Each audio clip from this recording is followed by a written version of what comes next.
Salut à tous, c'est Black Wolf. Et dans cette vidéo, je vais vous raconter mon histoire. Alors, mon histoire, elle est un peu spéciale parce que contrairement aux autres, moi, j'ai eu des résultats très vite quand je me suis lancé dans les business en ligne. Mais j'ai pas envie d'être ce cliché de plus.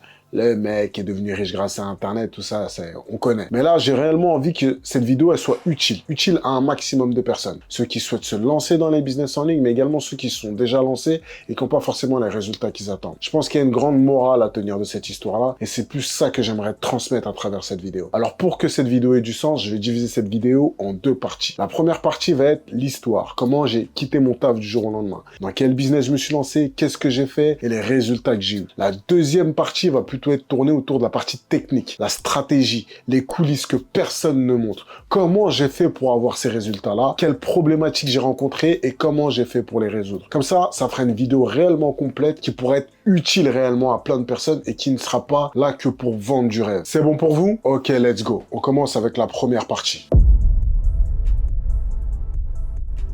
Alors, pour que l'histoire ait du sens, je vais commencer par vous expliquer le contexte. Là, moi, je vais avoir 34 ans. Je me suis lancé dans les business en ligne il y a 3 ans. À l'époque, j'étais employé à la SNCF. Je vendais des tickets. Je connaissais rien au business en ligne et c'était pas mon monde. D'accord? C'était clairement pas mon monde. Mais, comme tout le monde, j'avais cette envie de liberté, liberté géographique, financière, tout ce qu'on voit, tout ce que vous voyez tous les jours devant vos écrans, dès que vous scrollez, on vous répète tout le temps la même chose. Et ben, je le voyais aussi. Je le voyais aussi et j'étais frustré. J'avais cette envie de liberté. Et, comme tout le monde aussi, j'ai vu passer le dropshipping.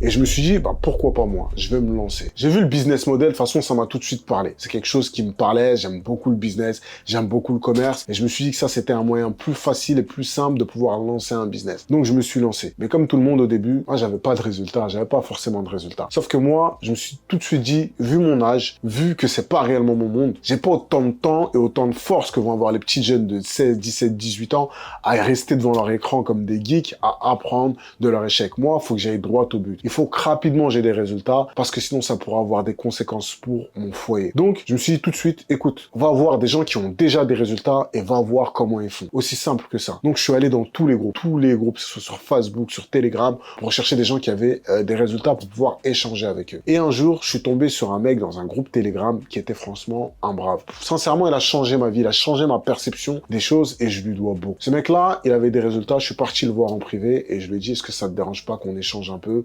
J'ai quelques petites questions à poser. Il m'a dit, ok, il n'y a pas de problème. Et là, je lui ai posé la fameuse question du, dis-moi, tu testes combien de produits par semaine? Et là, cette question-là, elle est hyper importante pour un mec comme moi. Parce qu'à l'époque, il me fallait 3 semaines pour tester un produit. Le temps de faire le site, faire ci, améliorer, rien du tout. Je prenais 3 semaines, je testais un produit et en fait, j'avais pas de résultat. Du coup, j'avais pas testé énormément de produits que ça, vu qu'il me fallait 3 semaines pour tester un produit. Mais quand j'ai vu qu'il me fallait 3 semaines pour tester un produit, je me suis tout de suite dit qu'il fallait que je change quelque chose. Et donc, d'où cette première question au mec. Et il me dit, je teste 5 à 6 produits par semaine. Et là, douche froide pour moi. Réellement, douche froide. Je réalise déjà que, wow, là, il y a un grand écart entre moi et lui. Et je lui dis direct, mais comment tu fais ça, frérot? C'est impossible pour moi. J'ai une femme, des enfants, un taf, je taffe au black à côté. Je commence à énumérer toutes les raisons pour lesquelles moi, je peux pas. Et là, il me coupe direct. Il me dit, hey, frère, tu t'es permis de me poser la question, est-ce que tu me permets de pouvoir y répondre? Il me dit, hey, frérot, tout le monde en a rien à battre que t'aies 5 femmes, 10 gosses, 3 tafs, pas de bras, pas de pieds. On en a rien à battre, en fait. Alors, la seule finalité, c'est que j'ai des résultats et toi, t'en as pas. C'est que je teste 5 à 6 produits par semaine et toi, il te faut 3 semaines pour en tester un seul. Tu peux trouver toutes les bonnes raisons d'avoir perdu, et ben, t'as perdu, frérot, tu vois. Les excuses, laisse-les au vestiaire. Dans une course, il y a un gagnant et il y a des perdants. Tu peux trouver toutes les bonnes excuses de faire partie des perdants, et ben t'as perdu, frérot. Au lieu de t'arrêter sur tout ce qui justifie que t'es un perdant, t'as intérêt à trouver des solutions pour faire partie des gagnants. Et là, quand il m'a dit ça, j'ai tout de suite vu d'où venait mon problème. Mon problème, il était là-dedans. J'avais pas la mentale. J'avais pas la mentale pour réussir. Et en plus, il me coupe, parce que c'est pas fini. Et il me dit, tu sais, frérot, avant, j'étais dans la même situation que toi. Mais moi, ce que j'ai fait, c'est que j'ai démissionné pour me lancer à fond dans le e-commerce, dans le dropshipping. Et je lui dis, ah ouais, comment t'as fait? Explique-moi tout ça. Et là, il me dit, écoute, moi, j'ai regardé une seule chose. Est-ce que le business model dans lequel je vais me lancer, est-ce qu'il est viable? Est-ce qu'il y a réellement de l'argent dedans? S'il y a de l'argent dedans, dedans, eh ben, j'y fonce. Parce que le travail, j'en fais mon affaire. J'ai pas peur de taffer, je suis un bosseur, je vais m'en donner les moyens. Mais je dois premièrement savoir si, c'est pas une arnaque, il y a réellement de l'argent à faire. Et dès que j'ai vu qu'il y avait de l'argent à faire, eh ben, je me suis mis à 100%, j'ai rendu ma démission. Et quand il me dit ça, réellement, là, c'était une douche froide pour moi. J'ai réalisé la différence qu'il y avait entre moi et lui, entre un mec qui a des résultats et un mec qui a pas de résultats. C'était un monstre au niveau du mindset. C'est-à-dire que lui dit, moi, à partir du moment où il y a de l'argent à faire dedans, j'ai plus peur. J'y vais la tête la première parce que j'ai confiance en moi, j'ai confiance en ma capacité à bosser. Je suis un bosseur. Et là, quand il me dit ça, je me dis, mais il y a un monde entre moi et lui. Il y a un monde entre ma manière de voir les choses et sa manière de voir les choses. C'est normal qu'il ait des résultats que moi, j'en ai pas. Et là, je me suis dit, ouais, c'est comme ça qu'il faut que je réfléchisse. Si moi aussi je veux avoir des résultats, il faut que je réfléchisse comme ça. C'est pas forcément comme ça qu'il faut faire, mais en tout cas, c'est comme ça qu'il faut réfléchir. Et pendant 2 jours, ça m'a travaillé. C'est-à-dire, je dormais, je regardais le plafond. Même ma femme me disait, oh, qu'est-ce qu'il y a, tu dors? J'arrivais pas à dormir. Je vous parle franchement, j'arrivais pas à dormir. Il m'avait réellement chamboulé. Et là, je me suis dit, tu veux réellement avoir des résultats? Donne-toi les moyens. Et tu sais quoi? Tu vas penser comme ça, mais tu vas faire pire. Tu vas faire comme lui. C'est-à-dire que tu vas regarder s'il y a réellement de l'argent à faire pour toi. Et s'il y a de l'argent à faire, eh ben, foutu pour foutu, tu démissionnes toi aussi. Et donc là, ce que j'ai fait, c'est que je me suis tout simplement lancé avec pour seul objectif de voir si je pouvais avoir des résultats. Et bizarrement, dès que j'ai changé ma manière de faire les choses, eh ben, tout allait beaucoup plus vite. J'ai lancé un produit, je me rappelle, en Italie, c'était des lunettes de soleil. On était en août 2019 ou un truc comme ça. Et là, j'ai lancé une boutique de lunettes de soleil, d'accord? Et j'ai tout de suite eu des résultats. Déjà, pour lancer le produit, il m'a fallu 10 jours. Avant, il me fallait 3 semaines. Là, il m'a fallu 10 jours et j'ai fait quelque chose de beaucoup plus propre. J'avais fait un beau petit packaging. J'avais lancé des placements de produits avec les influenceurs. J'ai même retrouvé les influenceurs avec lesquels j'ai fait les placements de produits. Dès le premier placement de produit, je touche 2000 euros. Je fais 2000 euros de chiffre d'affaires. Là, réellement, je pète un câble. Je dis, ah ouais, il y a réellement de l'argent à faire. Et surtout, j'ai réalisé qu'il me fallait que changer quelques petits trucs dans la manière de faire et de penser pour commencer à avoir des résultats. Là, tout de suite, mon éveil a commencé. Je refais un autre placement de produit, je crois que je fais 800 euros ou un truc comme ça.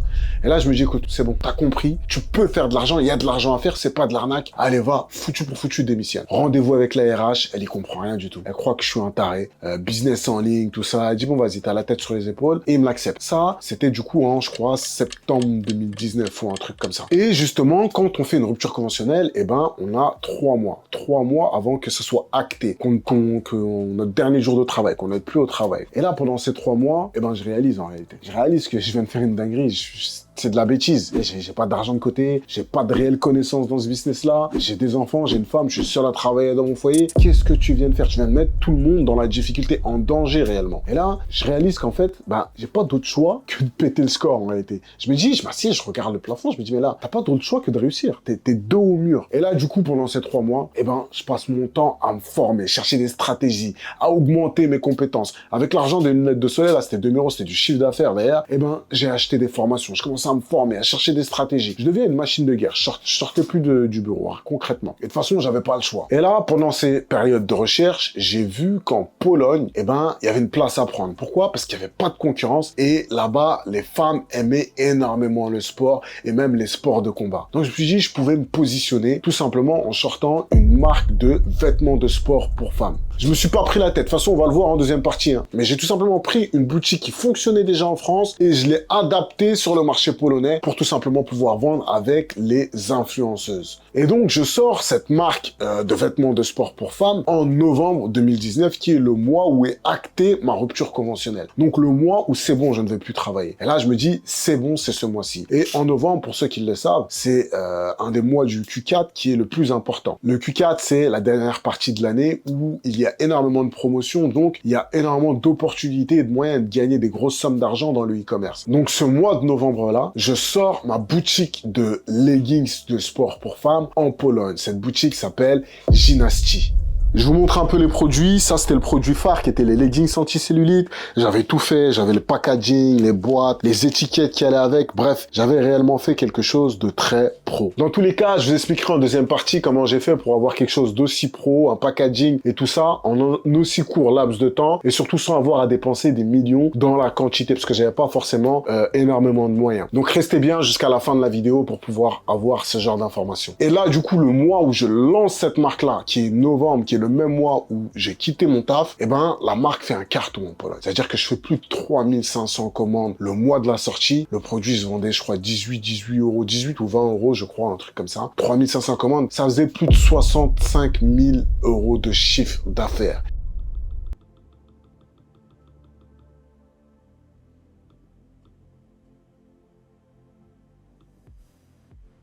Avec 6% de conversion sur le site, plus de 3000 et quelques commandes, réellement, je fais un carnage sur le marché de la Pologne. Et là, réellement, mes barrières limitantes, elles explosent. Je sais pas si vous réalisez. Juste avant, là, je vendais des tickets, je touchais 1500.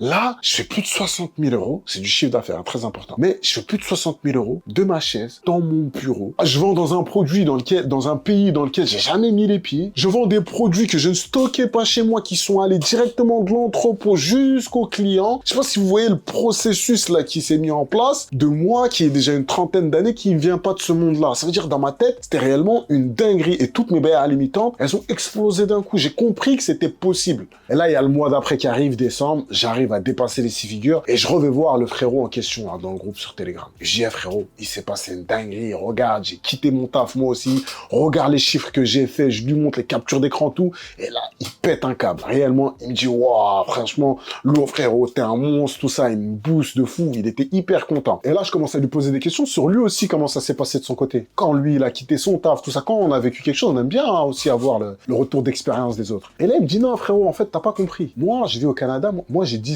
ans. Le taf que j'avais arrêté, là, c'était un taf au Burger King, ou au McDo, un truc comme ça. C'était un petit taf. Et là, quand il me dit ça, je pète un câble. Je me dis, mais attends, ça veut dire que moi, là, je viens d'écouter un petit qui a 18 ans. Je viens de prendre tous ces risques-là. J'ai pris des décisions de fou. J'ai mis tout le monde dans la difficulté parce que j'écoutais un petit qui a 18 ans. Il n'a pas mes responsabilités. Il sait pas ce que c'est. Il a jamais payé de facture. Et je me suis retrouvé à prendre ces décisions-là. Et là, j'ai réalisé qu'en fait, je venais d'accomplir une dinguerie parce que je croyais que cette dinguerie, elle était possible. Parce qu'un mec, il venait de la faire. Si lui, il vient de la faire, pourquoi pas moi, en fait? Et là, j'ai réalisé que je venais d'accomplir l'impossible parce que je croyais que c'était possible.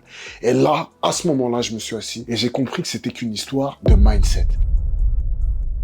C'était dans ma tête. Pourquoi? Parce qu'il ne m'a apporté aucune stratégie, aucune information de plus sur le business que je n'avais auparavant. La seule chose qui avait réellement changé, c'était mon mindset. Et vu que mon mindset avait changé, les actions qui arrivaient derrière ont changé également. Et là, j'ai changé ma vision du business. J'ai compris que s'il fallait réellement s'arrêter sur quelque chose, eh ben, c'est sur le mindset. Parce que c'est le mindset qui crée des stratégies, c'est le mindset qui crée des opportunités. Et pas l'inverse. J'aurais pu avoir toutes les opportunités, toutes les stratégies. Il aurait pu me les donner. Si j'avais gardé mon mindset d'avant, je n'aurais pas eu de résultat. C'est aussi simple que ça. Et quand je l'ai réalisé, je me suis tout de suite dit qu'il fallait donner énormément d'importance sur le mindset. Et ça, c'est la première morale, la première leçon de cette histoire. Si vous voulez réellement avoir des résultats, travaillez sur votre mindset. C'est votre mindset qui vous permettra d'avoir des résultats. Ça ne veut pas dire qu'il faut que vous quittiez vos tafs, vous mettiez en difficulté comme je l'ai fait. Non, ça ne veut pas dire ça. Certains sont très bons sous la pression. Quand ils sont dos au mur, ils sont très bons. D'autres deviennent des statues. Ils n'arrivent pas à avancer, ils ont peur, ils ont la crainte. Donc, faut pas forcément se mettre dos au mur, mais en tout cas, une chose est sûre, si vous voulez avoir des résultats, il vous faut le mindset qui va avec. C'est d'ailleurs pour ça que j'ai créé un programme nommé La Mentale.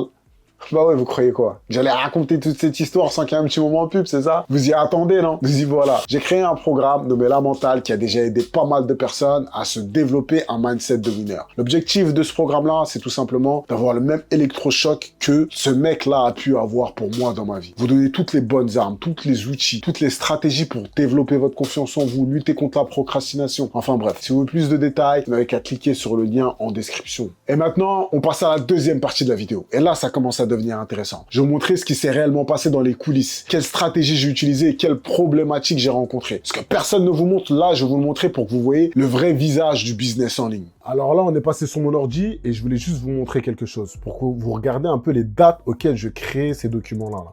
C'est la date auquel je créais, je faisais ces mises à jour-là, juste pour que vous voyez le mood dans lequel j'étais à ce moment-là pour que ça puisse vous aider. Alors là, on va passer directement sur le document. Alors là, regardez ce document. Et il faut que vous compreniez une chose. Moi, quand je me suis lancé dans les business en ligne, j'avais déjà 30 balais.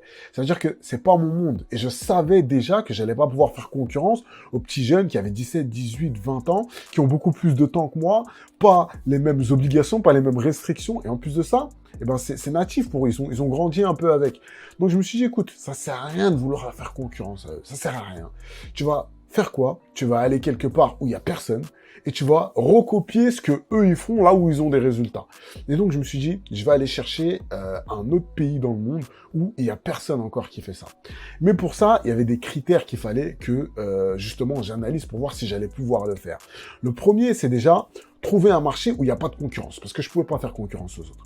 Le deuxième, c'était de voir s'il y avait un moyen de paiement, parce qu'en fonction des pays, forcément, je suis pas sûr de pouvoir encaisser l'argent.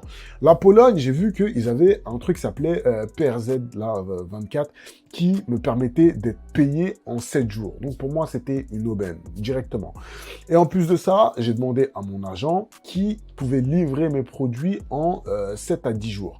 Il faut que je vous explique l'histoire de l'agent. Un agent, qu'est-ce que c'est? C'est tout simplement des personnes qui vont stocker vos produits et les envoyer directement aux clients pour vous, d'accord? Généralement, c'est des entrepôts qui sont situés en Chine, qui ont, en plus de ça, des contrats avec les usines, qui vont réduire les coûts des produits, réduire les coûts des packaging, ce genre de choses-là, et surtout, vous permettre de faire des packaging avec des petites quantités. Pourquoi? Parce que si vous voulez demain faire des packaging, eh ben, on va vous demander de faire minimum 10 000 pièces. Mais si vous passez par un agent qui a, lui, des bons contrats, eh ben, ils vont diminuer le minimum le MOQ, le minimum de quantité à réaliser. Pourquoi? Parce qu'ils ont déjà plein d'autres clients qui en font, et donc, du coup, ça leur permet d'avoir des choses préférentielles.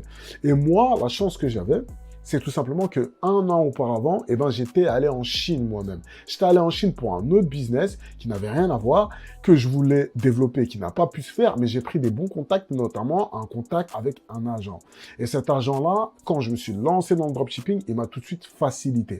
Pourquoi je voulais absolument passer par un agent? Parce que, avec mes convictions personnelles, je ne voulais pas lancer des produits que je ne possédais pas moi-même.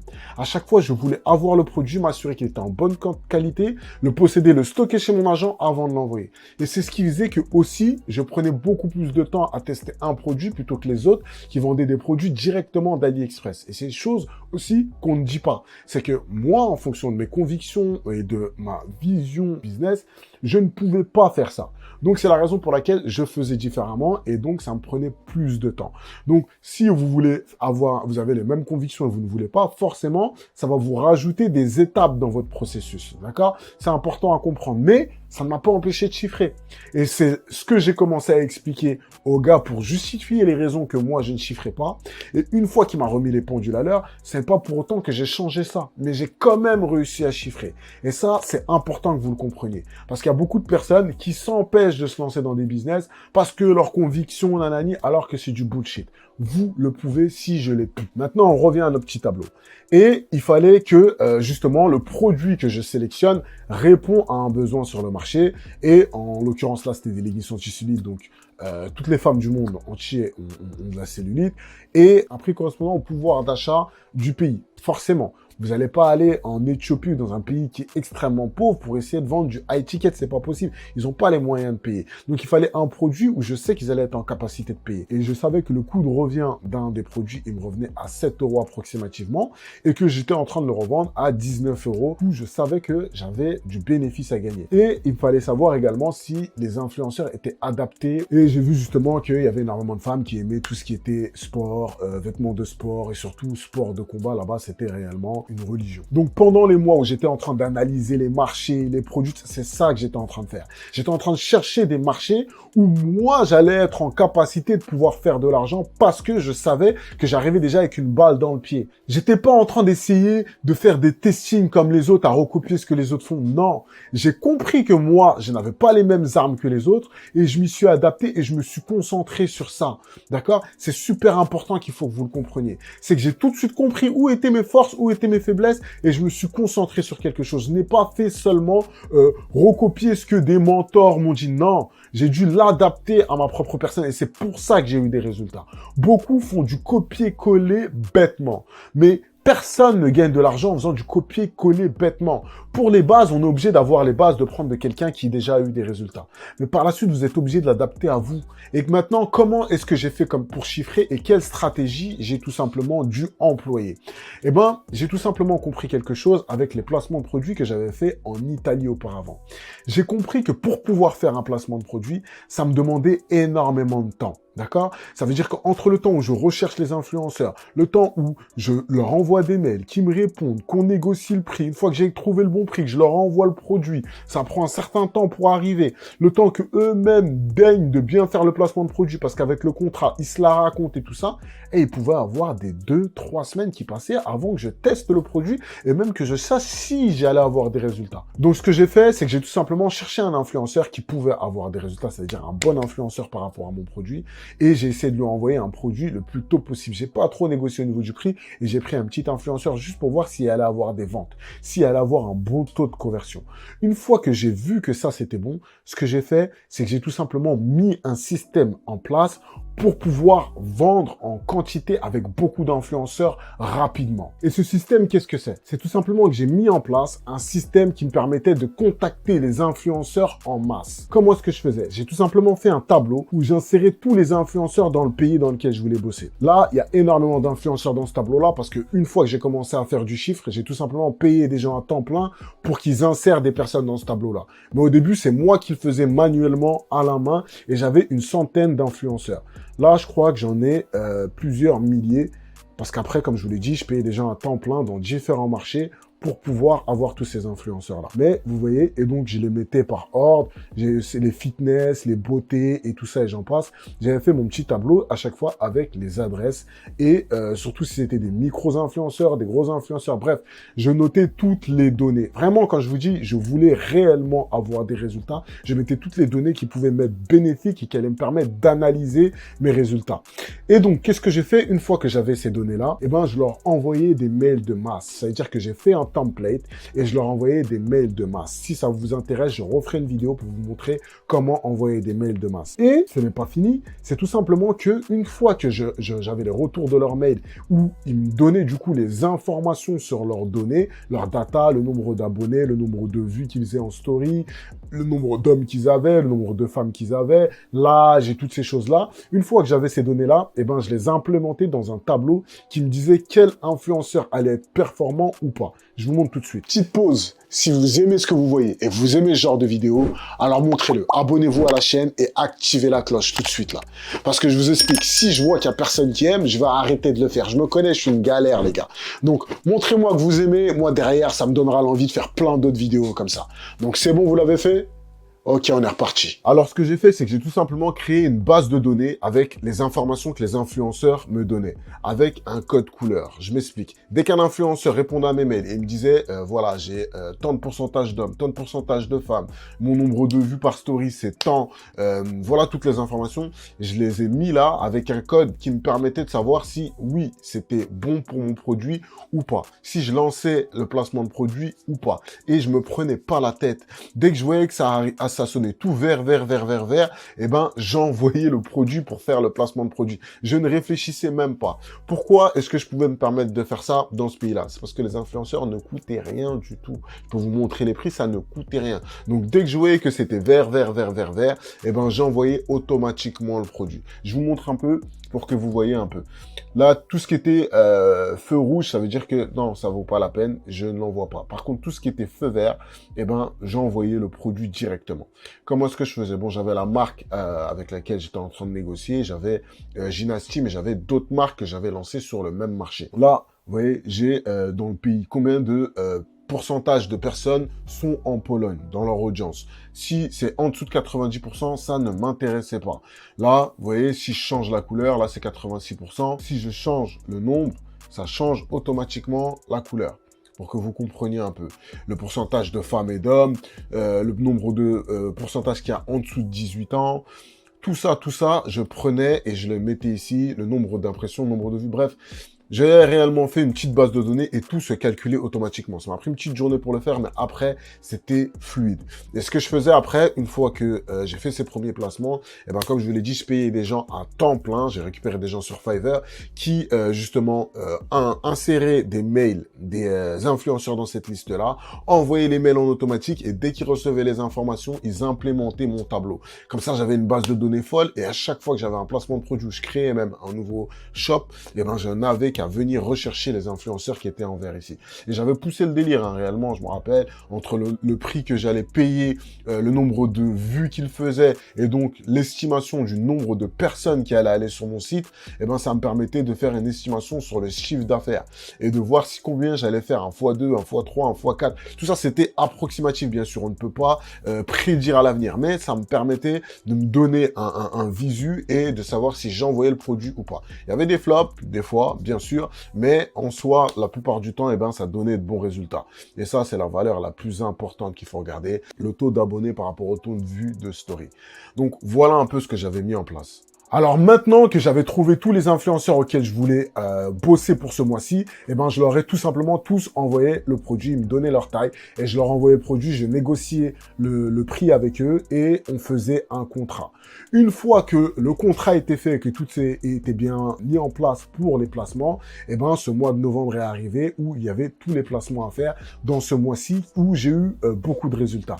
Mais une fois que les placements ont été lancés, eh ben, j'ai eu des résultats. Mais qui dit résultats, dit que j'avais des charges. Et là, je vais vous montrer comment ça s'est passé au niveau des charges. Et là, vous voyez, ça, c'est le tableau de tous les influenceurs que j'ai pris au mois de novembre. Et du coup, le bénéfice, les prix que j'ai payés, toutes les charges, je mettais réellement tout dans un tableau pour avoir un aperçu clair. C'est très important quand je travaille, j'aime être clair dans ce que je fais. Et donc là, vous pouvez voir, bon, ça, c'est toutes les influx. Les prix des influx, à chaque fois, je les paye. Vous voyez, ça coûtait rien. L'influx le plus cher que j'ai payé, je l'ai payé 1000 €. D'accord? Et les placements de produits, combien j'ai fait de CA avec chaque influx, réellement, il y a tout. Et ce qui est important de comprendre, ici, il y a une petite erreur. Sachez-le, le 70 000 €, c'est un peu moins. Pourquoi? Parce que j'avais pas réussi à bien voir les produits qui étaient venus, les ventes que j'avais fait directement au prix de 14 € et les ventes que j'avais fait en upsell. Les upsells, c'était un autre produit qu'ils achetaient beaucoup moins cher que le premier, qui est un upsell. Et j'arrivais pas à faire, je me rappelle à l'époque. Donc, je sais que ce chiffre-là, 70 000 €, il est faussé. C'était un peu plus de 60 et quelques mille euros, 63, 65 000 €, un truc comme ça. Mais enfin, bref, c'est juste des détails, c'est juste pour vous dire. Voilà, là, ce que je voulais vous montrer, c'est que ça, c'était un peu toutes les charges et tout ce que j'avais à payer. Et là, on voit que j'avais fait un chiffre d'affaires, on va dire 60 et quelques mille. Bon, on reste sur les 70 000 pour que vous compreniez. Mais sur les 70 000, eh ben, j'avais que 23 000 € de bénéfices dans ma poche. J'ai fait 70 000 €, mais je n'avais que 23 000 de bénéfices dans ma poche. C'est ce qu'il faut comprendre. On voit tout de suite des grosses sommes, mais il y avait 23 000 € dans ma poche à la fin. Mais ça, c'est pas le plus important parce que dans chaque business, il y a entre le chiffre d'affaires et ce qui restait dans la poche. Mais ce qu'il faut que vous compreniez, c'est que pour faire les 70 000, d'accord, 70 000, eh ben, j'ai dû sortir 31 000 €. Pourquoi? Parce que chaque prix, là, ça, c'est le prix produit, d'accord? C'est ce qui me revenait entre l'achat et l'envoi du produit. 6,80 €. Ensuite, le prix a augmenté. Pourquoi? Parce que j'ai changé la qualité de mon produit. Je voulais un peu plus. Et donc, le prix a augmenté. Il est passé à 7,13 €. Mais sur les 7,13 €, on compte qu'il y avait au total combien de commandes, là? 100, nanani, nanana. C'était les 3000 et quelques commandes. 3600 commandes. Faites 3600 commandes fois 7 €, les gars. Faites le calcul. Eh ben oui, et ça, faut bien sortir de quelque part, cet argent-là. Sinon, vous ne payez pas vos produits, comment est-ce qu'ils vont arriver chez vos clients?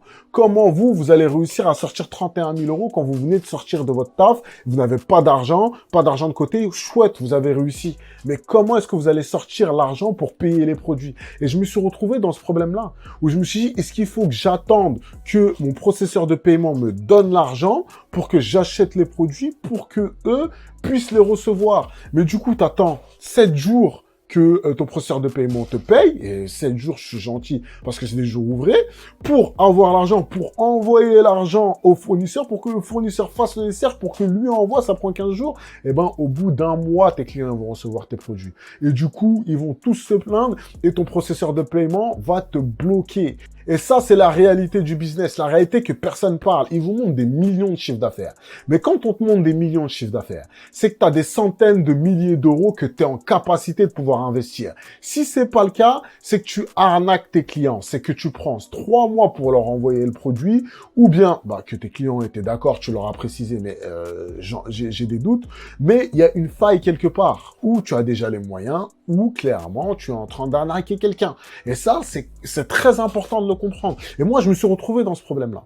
Et donc, moi, ce que j'ai dû faire, c'est que j'ai dû emprunter de l'argent. J'ai emprunté de l'argent à mes potes, à mes frères, tout ça, pour vite payer le fournisseur, pour pouvoir lancer les envois très rapidement. Et ça, c'est une réalité qu'il faut entendre. Ça veut dire que je me suis, entre guillemets, endetté s'il y avait un problème, que le processeur de paiement décidait de pas me payer ou quoi ou autre, et ben derrière, j'aurais dû rembourser cet argent-là. C'était de l'argent que j'aurais dû à mes proches. Et j'étais obligé de le faire parce que je n'avais pas réellement les moyens pour assumer une aussi grosse somme. D'où est-ce que j'allais sortir ça? Donc j'espère que cette vidéo vous a été utile, je vous ai tout montré en toute transparence. Je vais essayer de faire d'autres vidéos comme ça, avec d'autres business dans lesquels je me suis lancé, pour que vous voyez tout ce qui se passe, que ce soit le côté visible ou le côté invisible du business. Maintenant, si vous aimez ce genre de vidéo, faites-le moi savoir. Mettez des likes, abonnez-vous à la chaîne, et si vous avez des questions, mettez-les moi en commentaire.